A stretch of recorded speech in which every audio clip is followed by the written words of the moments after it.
Info à chaud qui ce jour va s'articuler sur l'actualité autour du Burkina Faso.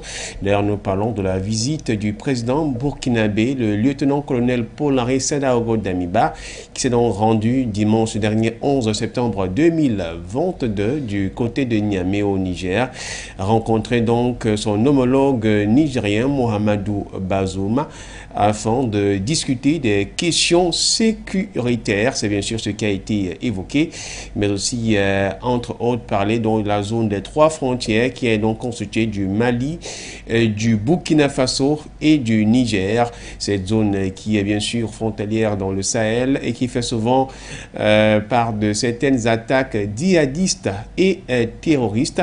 Du côté de la position burkinabé, on est plus que jamais dans le cœur de la sécurité, puisque c'est justement pour lutter contre l'insécurité, le terrorisme et notamment les faits de corruption que Paul-Henri Sandaogo Damiba avec son équipe ont pris le pouvoir du côté du Burkina Faso. Et puis ces dernières visites du côté du Mali et de la Côte d'Ivoire peuvent certainement sur un plan beaucoup plus constitutionnel ou un plan de manière direct et clair, semble donner cette position. Mais réellement, y aurait-il d'autres dessous en ce qui concerne le déplacement du colonel, du lieutenant-colonel Paul-Henri Sandaogo Damiba du côté du Niger? C'est ce que nous allons tenter de comprendre au cours de cette émission dont la thématique s'intitule Niamey-Ouagadougou que recherche Damiba au Niger. Bienvenue une fois de plus à tous et à toutes. Votre chaîne de télévision panafricaine For You Télévision, une autre vision du monde.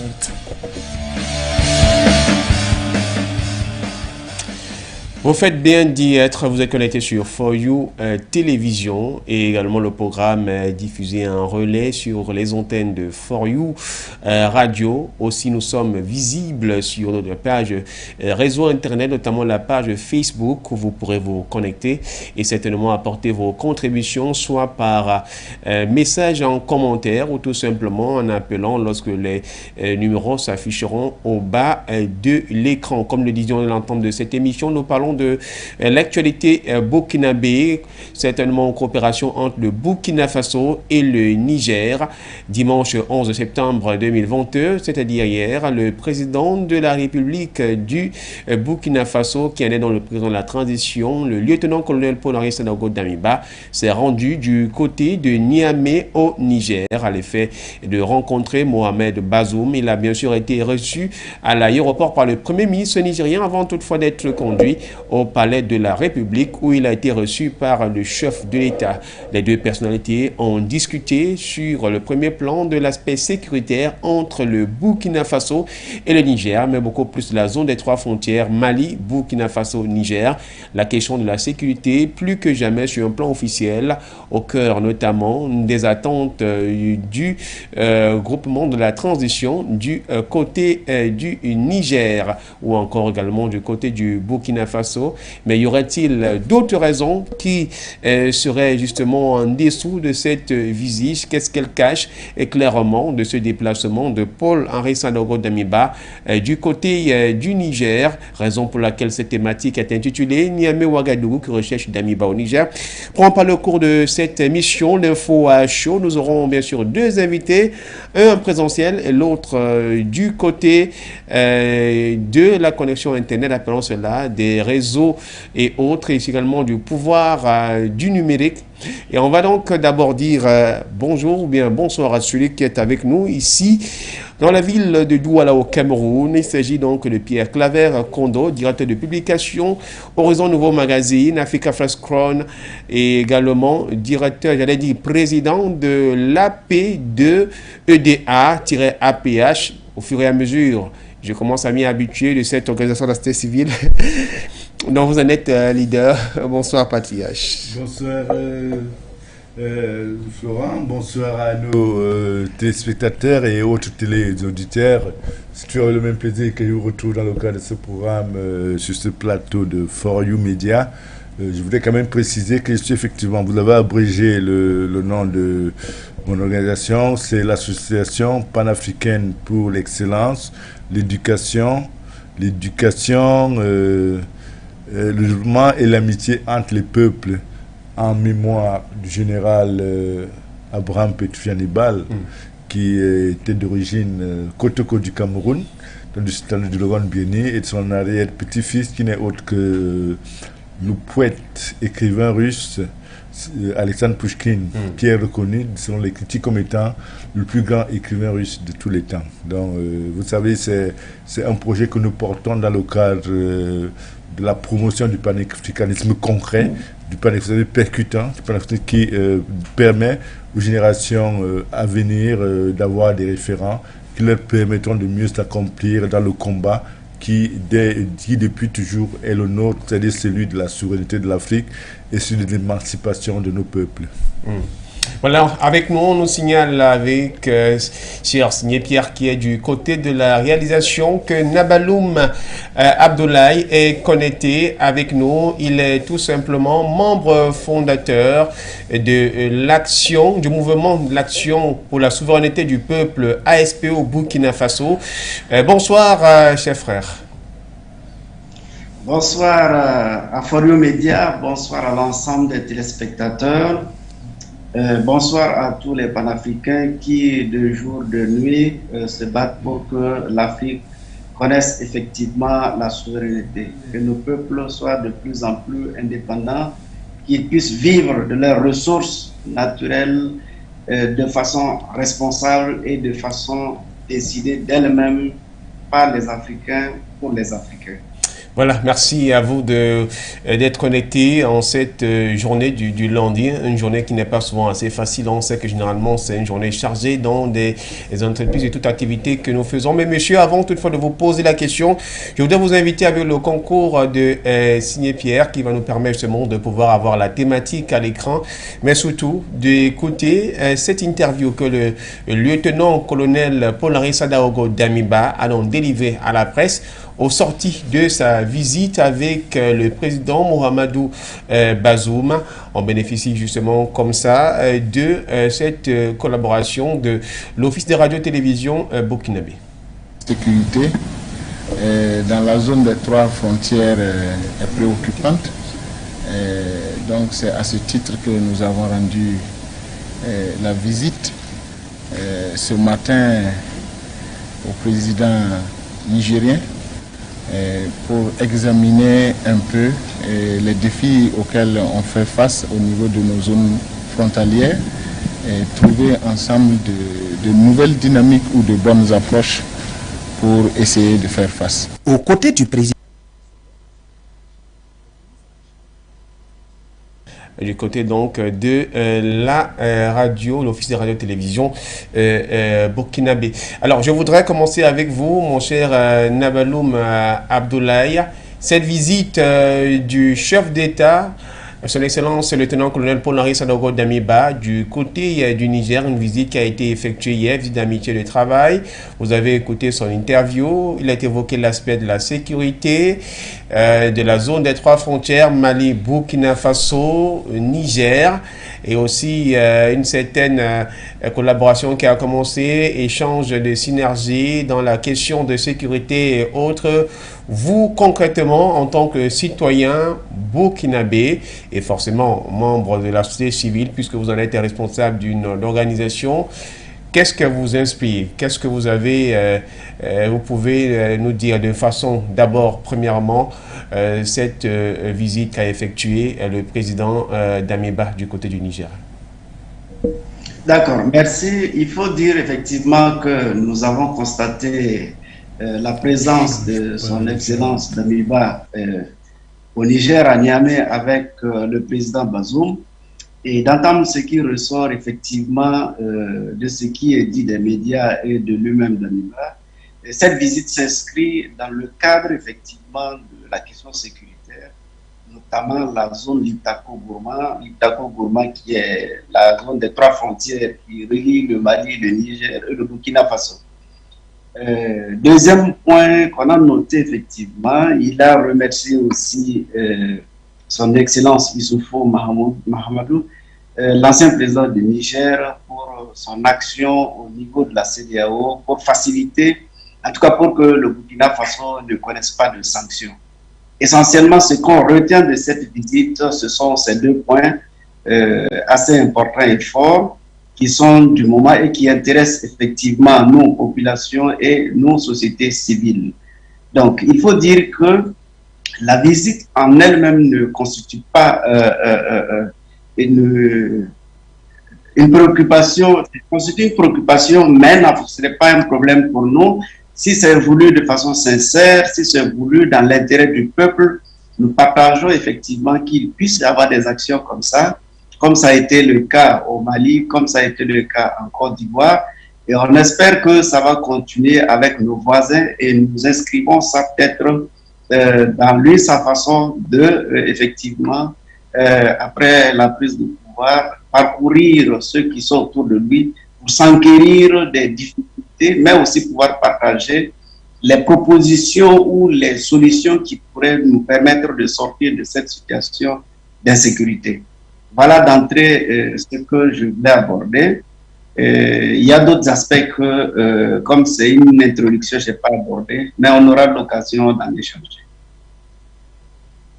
Loum Abdoulaye, d'avoir évoqué cela, des patriarches, il parle d'un aspect important. On sait que lorsque le lieutenant-colonel Paul-Henri Sandaogo Damiba a pris les fonctions, du moins a pris le pouvoir, disons cela, pour ne pas parler d'une question de putsch, c'était bien sûr pour régler principalement deux grandes choses.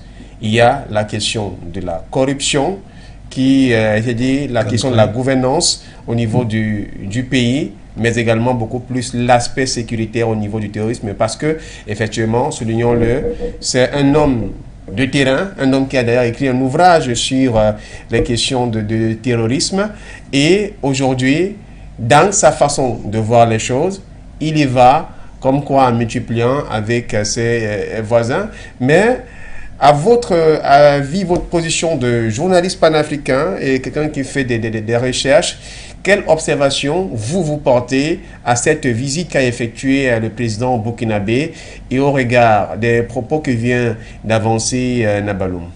Oui, merci Florent. Mais je crois que le président, le lieutenant-colonel Damiba, l'homme fort du Burkina Faso, s'inscrit dans une dynamique de repositionnement ou alors de consolidation des démarches sécuritaires à travers toutes ces visites dont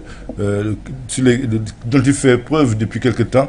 Mais la vérité, c'est qu'il a été porté au pouvoir par le peuple burkinabé. Il revient donc, il est impératif pour lui de respecter les desiderata de ce peuple burkinabé qui a posé les jalons de son accession au pouvoir. Maintenant, en se rendant dans un pays comme le Niger, où on essaie quand même que Bazoum ne fait partie de ces sous-préfets à la solde de la France, j'ai bien peur, malgré ses bonnes intentions, que cela ne puisse se solder par des résultats probants. Ce n'est pas, naturellement, cela ne saurait être un procès d'intention, mais je me réfère à son actif. Parce que vous savez, depuis que Damiba a pris le pouvoir, on a l'impression, je crois qu'au courant de cette semaine, de la semaine dernière, nous avons tenté de brosser son bilan un an après son accession au pouvoir. Ce bilan ne lui est pas tellement favorable dans la mesure où on ne reconnaît pas des avancées par rapport aux attentes du peuple burkinabé. Et sur ce titre-là, nous réclamons encore beaucoup de choses qui malheureusement ne sont pas encore à son actif. Maintenant, cette visite du côté du Niger, quand on connaît la connexion assez incestueuse qui existe entre le président Bazoum et l'Élysée, on a quand même des doutes. On doute sur les résultats. Est-ce qu'il pourrait escompter de ce côté-là? Les questions sécuritaires, c'est établi, ne relèvent plus des approches superficialistes. Aujourd'hui, il est question de changer de paradigme en adoptant de nouveaux partenariats. Il est établi également que la France n'a jamais pu assumer ses responsabilités pour garantir la sécurité de ses anciennes colonies en Afrique. Il est donc question, à mon avis, cet avis pourrait être humble, pour les chefs d'État qui sont victimes, ou alors pour les pays qui sont victimes des attaques terroristes et du djihadisme, de prendre leurs responsabilités en se tournant vers de nouveaux partenaires qui sont capables, sans chantage ni compromission, à les soutenir, comme c'est le cas avec le Mali, dans la lutte contre le terrorisme. La France est un État prédateur. La France est le pays le plus pauvre de la Terre. La France n'a rien. La France vend du vent. La France n'est pas capable d'assumer son destin sans piller les ressources naturelles en Afrique et même les ressources humaines. La France n'est pas à la hauteur des défis qui l'interpellent pour s'assumer dans le cadre du Conseil des Nations. La France est donc par essence et par excellence un pays prédateur avec qui les pays africains doivent absolument rompre pour engager de nouvelles formes de coopération avec des puissances moins prédatrices qui peuvent par contre nous sortir de l'ornière. Quand vous voyez l'infantilisme dont Bazoum fait preuve à l'égard de la France, je pense que dans le cadre de cette visite dont nous parlons, Damiba a frappé à la mauvaise porte. Bazoum ne peut pas prendre des résolutions fermes pour créer une rupture véritable avec la France, quoique sachant très bien que la France est à l'origine de tous les malheurs du peuple nigérian. L'Afrique, l'élite africaine est en partie constituée d'agents dormants et de trolls. Et je crois que Bazoum, sans exagérer, fait partie des trolls à la solde de la France et ne peut pas... C'est quand même un chef d'État des pays. C'est un chef d'État, d'accord, mais c'est un citoyen africain. Je ne pense pas que Bazoum puisse apporter la moindre solution ou alors la moindre intention de trouver une solution au problème sécuritaire qui mine l'Afrique de l'Ouest. Voilà donc justement, Signé Pierre nous a fait signe du côté de la réalisation. Je ne sais pas si c'est un appel que nous allons le recevoir, mais au cas contraire, nous allons donner la parole à Nabaloum Abdoulaye. Nabaloum, je reviens à vous parce qu'il y a toujours un même mot qui revient de manière fréquente. On parle de la relation incestueuse avec ces pays qui sont autour justement de votre pays, qui est le Burkina Faso. La fois dernière, lors de la visite du président Damiba en Côte d'Ivoire, on sait que là-bas, c'est le sous-préfet en chef, pour prendre un peu les termes qui sont utilisés par les panélistes sur nos différentes émissions, pour citer du président Ouattara. Et maintenant, le président Mohamedou Bazoum, qui est qualifié également comme un autre élève, pour ne pas parler d'un instrument que la France utilise. Est-ce que vous, à votre niveau, cette fois-ci, en tant que membre de la société civile qui observe le jeu politique dans son pays et comment est-ce que l'évolution des choses se fait, vous pensez un tant soit peu qu'un déplacement du président Damiba du côté du Niger peut véritablement être porteur? Peut-il avoir une réelle sincérité qui pourrait bénéficier au peuple burkinabé réellement dans cette quête de lutte contre l'insécurité, ou tout simplement derrière cela il y a un fond politique qui est bien sûr ces questions de jeu diplomatique et politicienne qui réellement ne peuvent pas bénéficier au peuple burkinabé? Juste une faille, j'allais dire un visage de l'iceberg assez visible par les uns et les autres, alors que la face cachée, elle, regorge beaucoup d'autres aspects qui ne sont pas connus. Oui, merci. Effectivement, cette visite vient nous conforter dans notre position initiale. À la première visite de Damiba au Mali à Assimi Goïta.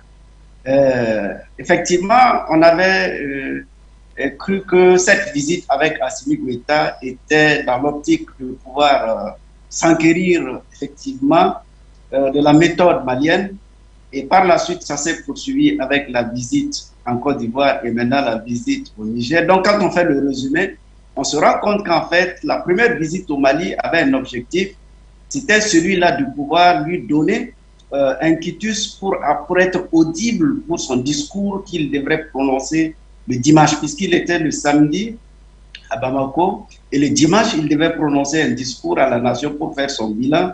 Bilan d'ailleurs qui n'est qu'un discours dont il n'y a pas de résultat probable.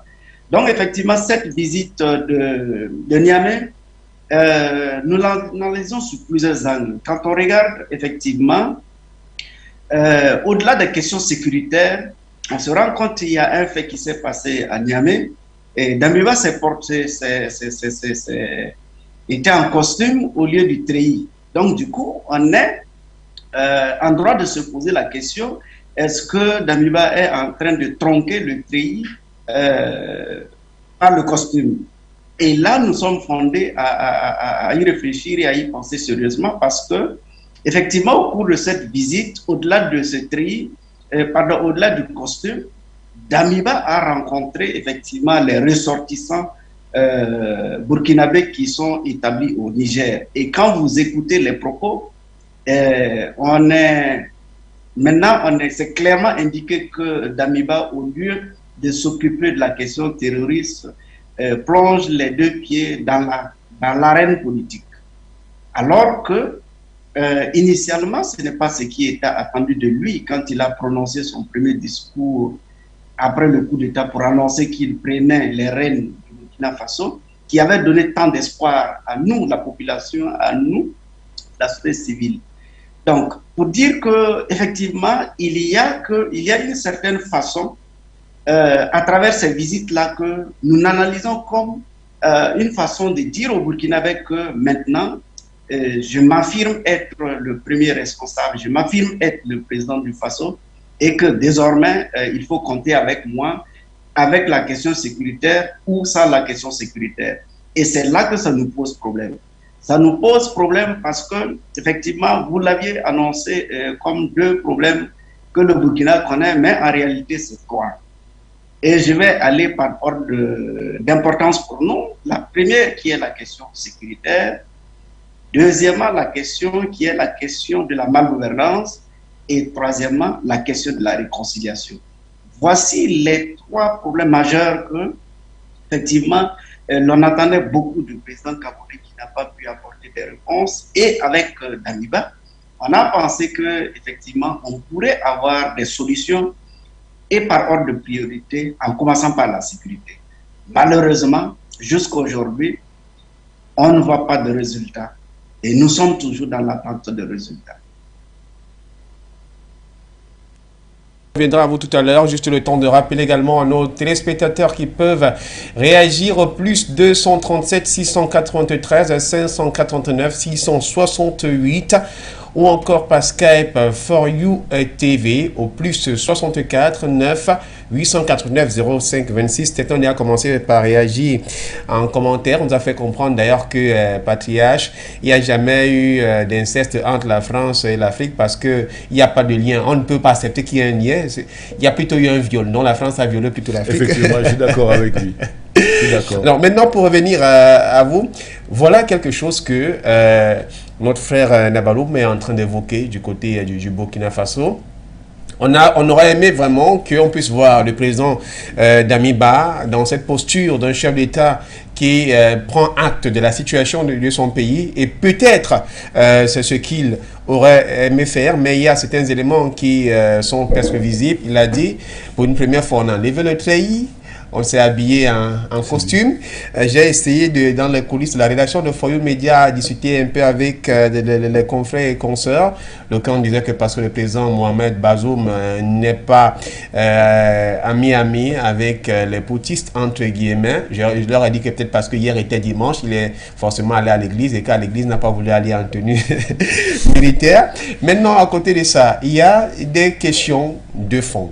Nous avons parlé de la malgouvernance et l'aspect sécuritaire qui est en tête, qui fait partie des différents chevaux de bataille qu'avait évoqué le colonel Damiba, mais à la question de la réconciliation nationale pour que tous les Burkinabés se retrouvent. Et à ce moment, on a comme l'impression que le président du Faso n'est pas d'appoint dans cette affaire. C'est comme si il faisait un faire pour faire parce qu'il a la pression du peuple derrière lui, mais d'autre part, il y aurait d'autres éléments. En répondant donc à cette question, je voudrais appuyer avec celle-ci. devrait forcément y croire. On revient sur cette même question. Est-ce que l'on devrait clairement faire confiance au président Damiba ou bien le bousculer afin que celui-ci davantage se bouge? Oui, Florent, je pense que le président Damiba a le dos au mur parce qu'il n'arrive pas à apporter des solutions promises au peuple burkinabé en ce qui concerne la sécurité, la gouvernance et le reste. Il est donc question pour lui de gagner en temps en empruntant des voies qui n'ont rien à voir avec les attentes légitimes du peuple burkinabé. Lorsqu'on connaît, on en a parlé, notre confrère a parlé de la zone des 3 frontières, on a parlé des questions de malgouvernance, parce que tous les pays d'Afrique francophone sont pris en otage par les questions de corruption, les pillages du trésor public. C'est systémique en Afrique francophone, c'est un héritage colonial. Ça, moi, j'en suis convaincu, parce que la France ne vit que de corruption et nous avons hérité de la corruption de notre ancienne puissance colonialiste. Ça, c'est propre. Maintenant, pourquoi Damiba esquive ces sujets? Parce que la France lui a imposé une feuille de route. C'est des questions qui fâchent. C'est des questions qu'il ne devrait pas aborder frontalement. Et il est obligé de jongler avec son peuple, avec l'opinion publique de son pays, pour éviter justement de heurter les attentes de ses maîtres, de son maître qui n'est autre que la France. Pour vous relancer, parce que ça permettra également au Sénégal peut-être prochainement de réagir pour vous relancer. Pensez-vous qu'aujourd'hui, si le colonel Damiba prend une position centriste, celle qui est de la voix du peuple, il pourrait être débarqué à tout moment par Paris? Effectivement, Paris le débarquera caché. Et il en a peur. Donc, il n'est pas libre de tout mouvement. Il n'est même pas libre de se servir de son cerveau. Il est pris en otage par des forces occultes de la puissance néocoloniale. Donc c'est un monsieur qui souffre, même s'il a la volonté d'apporter quelque chose, mais il n'a pas assez de courage. Vous savez, c'est un produit de Saint-Cyr, c'est un produit qui a été formaté dans le système français, contrairement aux dirigeants maliens qui n'ont rien à voir avec le système francophone, quoi, qui sont francophones, mais qui ont quand même vécu des expériences avec les écoles, une académie militaire russe, quoi. Donc, Damiba est pris dans un engrenage dont il a du mal à s'en sortir parce qu'il est incapable de prendre des décisions fortes, de crainte de heurter les susceptibilités de ses maîtres qui ne sont autres que la France. Maintenant, vis-à-vis de son peuple, il serait même davantage prêt à sacrifier les intérêts de son peuple pour se maintenir aux affaires. Or, c'est le peuple qui lui a permis de prendre en otage le pouvoir. Peut-être que Damiba était juste, n'était pas l'homme qu'il fallait. Vous vous rendez compte qu'au Burkina Faso, c'est le seul interlocuteur.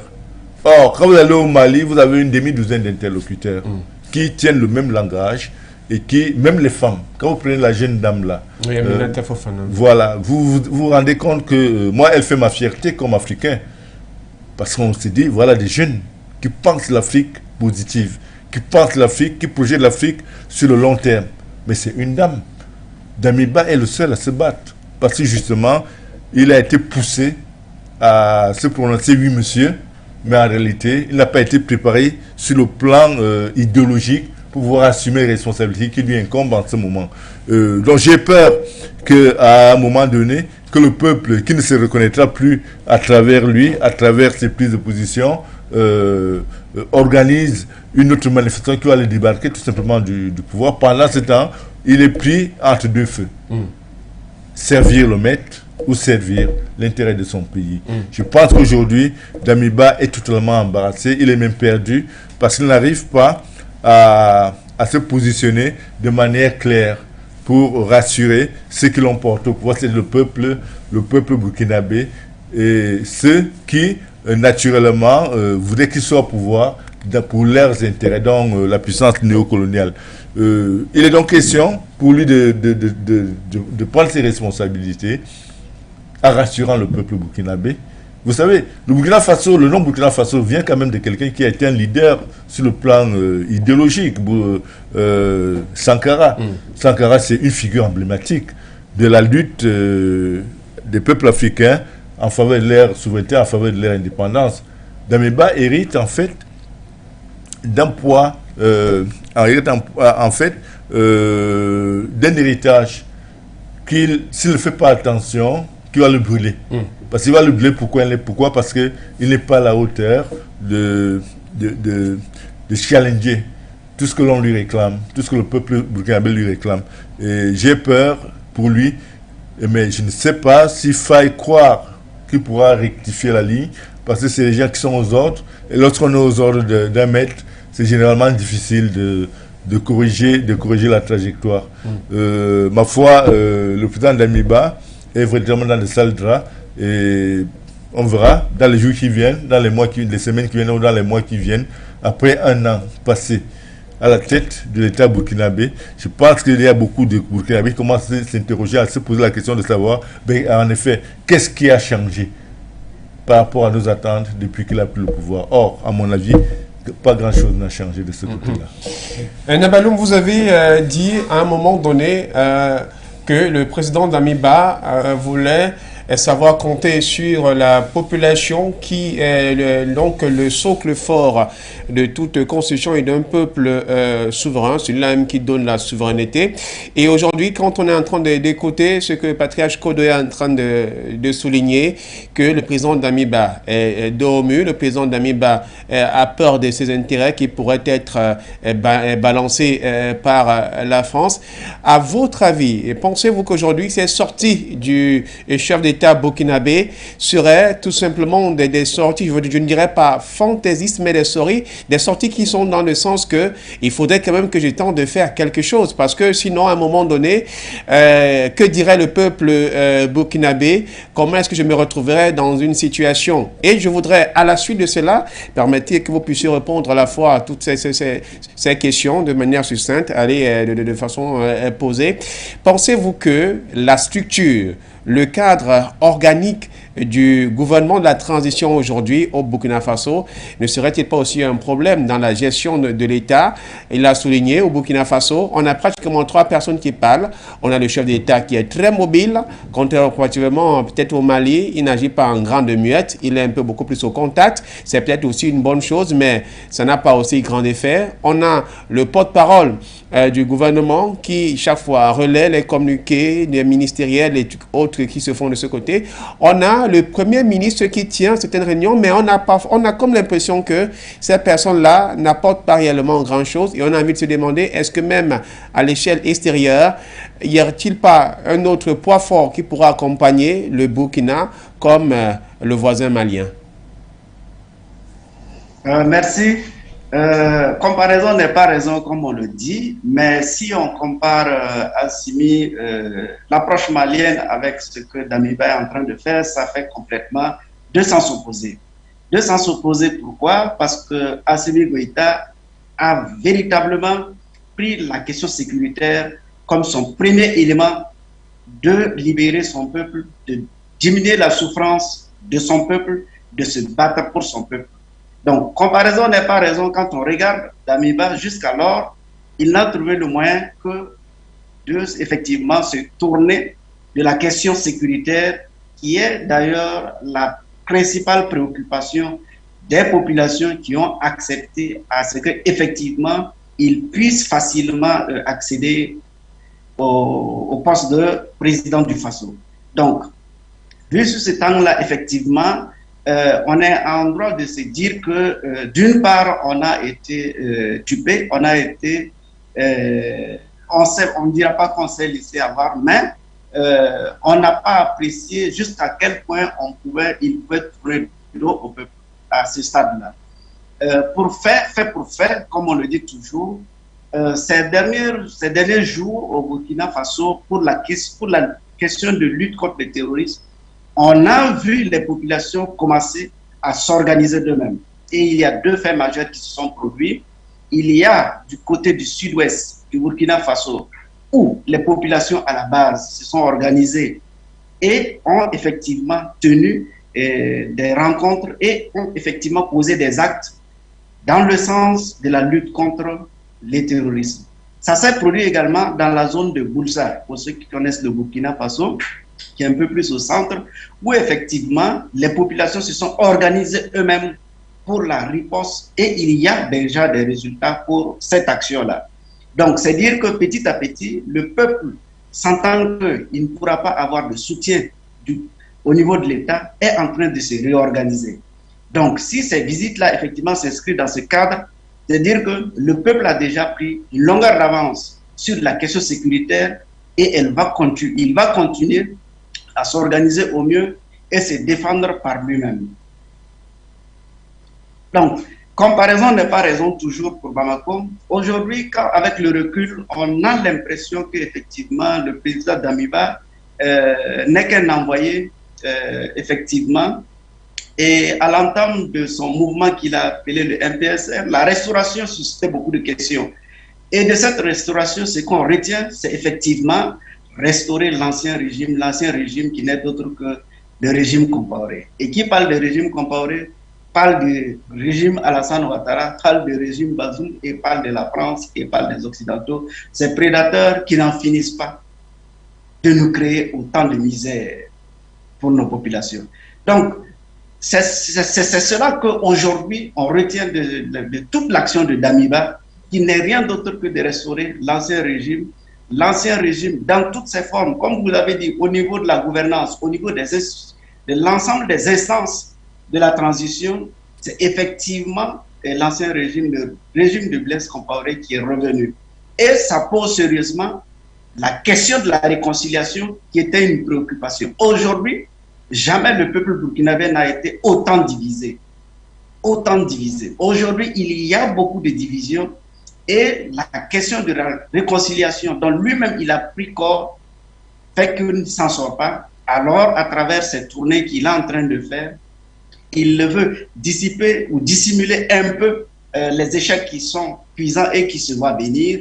Donc, c'est l'occasion pour lui de redorer peut-être son blason au niveau de la sous-régionale ou au niveau des partenaires internationaux pour montrer qu'il y a effectivement de l'action. Mais nous, à l'interne, nous vivons les réalités qui sont là et on a des questions de sécurité qu'on n'a pas de réponse au niveau du sommet de l'État. Disait, vous avez donc évoqué on aurait aimé que le président Damiba prenne véritablement action, bien acte comme du côté du Mali, et il sera en train de se sentir certainement qu'il est dans une forte peut-être de perte de vitesse. Est-ce qu'aujourd'hui, durant le fait qu'il soit presque dos au mur ou servant, entre guillemets, les idéologies françaises ou bien les actions pour maintenir le pouvoir de la France dans la zone du Sahel, pensez-vous que ces sorties qui se multiplient du chef d'État burkinabé seraient dans une mesure pour ne pas arriver au regret et que l'on ne puisse dire qu'il était là sans toutefois rien faire, parce qu'il a passé quand même au moins 5 à 7 mois avant toutefois qu'il commence à faire des sorties, ce qui à un moment donné pouvait peut-être coincer alors qu'il pouvait commencer à trouver d'autres solutions un peu plus tôt.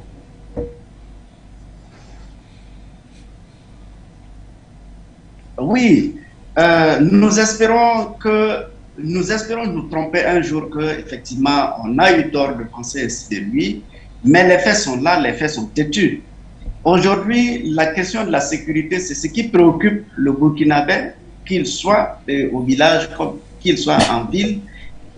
Aujourd'hui, la réalité est là. On a perdu du territoire et aujourd'hui, les terroristes se pavanent sur plus de 40% de notre territoire.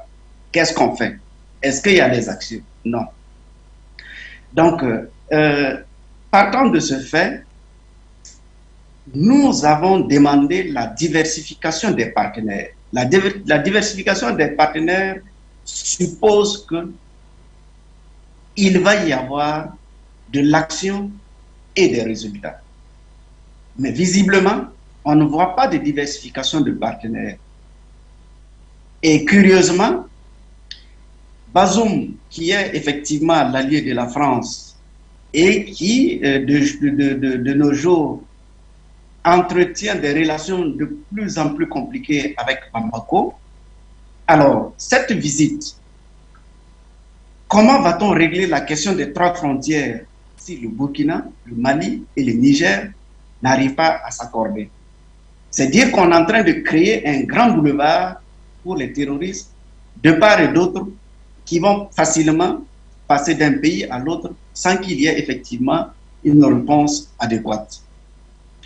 C'est pourquoi nous disons que nous espérons nous tromper, que cette action qu'il est en train de mener puisse être dans l'esprit de pouvoir concilier et les positions maliennes, et les positions nigériennes, et les positions burkinabées, dans le seul but de lutter pour nos peuples. Et cela suppose qu'on puisse effectivement diversifier les partenaires et mettre en dehors la France. Parce que tant que la France sera dans ce jeu, on ne pourra pas s'en sortir. C'est clair, c'est évident, et tout le monde le sait. Il a peut-être besoin du temps, c'est possible, mais c'est une réalité. Elle est implacable, elle est inévitable, et il faut aller à là. Il faut aller à là, pourquoi? Parce que le temps de gestion du pouvoir qu'il a eu, c'est déjà suffisant. Ça a déjà permis au peuple d'analyser et de comprendre quelle est sa vision, là où il veut aller. Quitte à ce qu'il démontre le contraire, nous avons déjà une idée arrêtée de là où il veut aller. Et si cette position ne rencontre pas l'assentiment, ne rencontre pas la volonté du peuple, alors vous constaterez par la suite que effectivement les populations vont manifester et elles vont se manifester réellement. Pour une note de fin, Patrick Kodo, je me tourne vers vous. Dans pareille situation, Damiba est vraiment dos au mur, mais que peut-il réellement faire, puisque si ses voisins, disons-le, sont à la solde de la France, qu'à peut-être excepté du Mali ou encore de la Guinée-Conakry, et que lui-même ayant peur de perte d'intérêt français, mais la charge de la pression du peuple dans des pareils cas, quelle pourrait peut-être être la petite issue qui pourrait s'offrir à lui, au moins, de pouvoir gérer, parce qu'au fur et à mesure, on est en train de compter, ou sinon de comptabiliser les actions qui mènent au niveau du magistère burkinabé. Oui, écoutez, Damiba n'a pas le choix. Elle a un choix simple à faire. L'intérêt de son peuple ou alors l'intérêt de la France. Vous pourrez le faire en quelques 3 minutes. Oui, l'intérêt de la France ou l'intérêt du peuple burkinabé. Vous avez suivi autant que moi la déclaration de notre copanneliste qui rappelle que les terroristes occupent 40% du territoire du Burkina Faso. J'avoue que je n'avais pas cette information. Et là, ça me fait un choc parce que le Mali, c'était les 2/3 que les terroristes occupaient. Le Niger, Bazoum ne vous dira jamais la vérité parce qu'il est complice du terrorisme.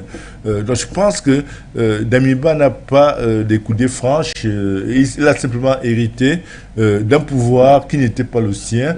Et malheureusement, il essaie de restaurer la mémoire de l'un des plus grands criminels du Burkina Faso, c'est-à-dire Compaoré, qui a quand même dépouillé l'Afrique de l'un de ses meilleurs idéologues en matière de souveraineté et d'émancipation.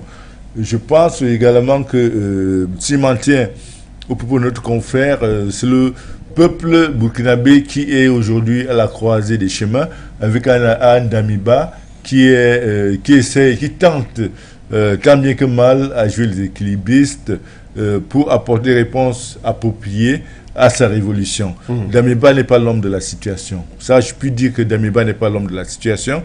Il revient au peuple burkinabé de prendre acte et de prendre ses responsabilités. Lorsque vous imaginez les fréquentations de Damiba avec des gens comme Bazoum, j'ai pris le sentiment que Damiba allait signer des accords, allait mutualiser ses forces, ou alors sa mauvaise foi avec Bazoum pour poursuivre la déstabilisation du Mali.